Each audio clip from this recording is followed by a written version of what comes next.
عقیق نابی زلال چون آبی، قند روزای تلخی، بوی ریحونی شفای جونی، یار روزای سخی.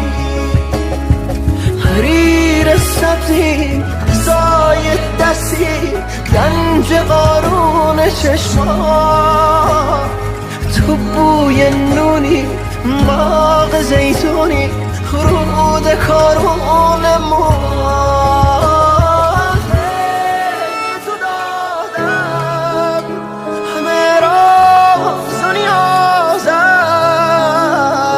خوب خودتو جا کردی تو شعرام، تو آوازم، خوب دستمو خوندی من عاشق، دل به تو باختم.